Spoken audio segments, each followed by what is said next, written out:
U.S. officials say they want governments around the world to watch more of what we all do online, which sites we visit, with whom we email, all in the name of catching terror suspects. Or that's what they say now. In a newly released report from the United Nations Office on Drugs and Crime, researchers claim the open nature of the internet makes it easier for terrorists to communicate, spread propaganda, and plan attacks.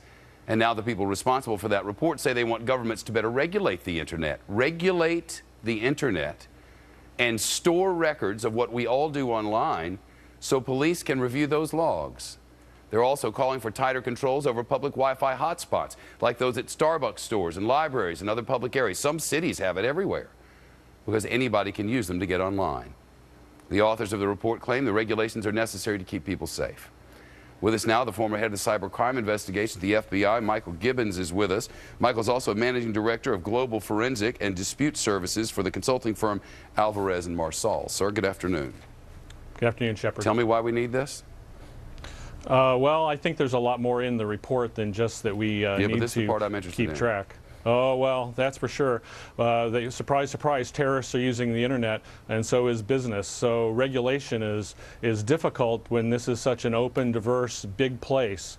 I mean, if you look at YouTube, YouTube says that it'll take you 8 years to watch the videos that are uploaded there in one day. How are you going to regulate the internet? That's really a question. Well, it sounds like what they want the governments to do is limit hot spots and record everything all of us do online so that later they can go back and review it. That may sound very UN to somebody, but it doesn't sound very US to me. Yes, and I think that when you look at the problem is really that investigators want to go back and find data on terrorists. Terrorists use the internet and they leave trails, and you follow those trails and those internet addresses. And frankly, if you look at an internet hotspot, I'd be more worried from an anonymity point of view about all the video cameras as you walk to the hotspot rather than your internet trail. It's easier to pick a picture out of the crowd, so not too many people are complaining about all the video cameras that are monitoring you. I hear you. Well, that they aren't does not mean, I mean, you walk outside our building, they're recording what you do, where you go, what you say. Yep. Now I guess they'll record what you do in the hot spot there at the airport, and when you go through the metal detector, you know they're going to feel you up if they get half a chance. I don't remember what happened to America or where they put it.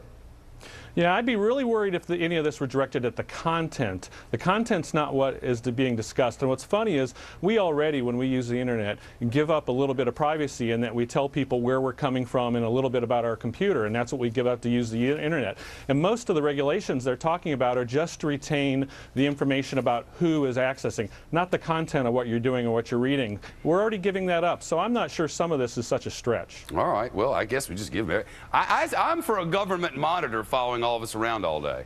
They do it in Cuba. Ooh. Yeah, well, you might be safer in Cuba. You might need that. Yeah, that's possible. They don't have doors over there or glass either. Michael, it's good to see you. Thank you. Thank you, Shepard.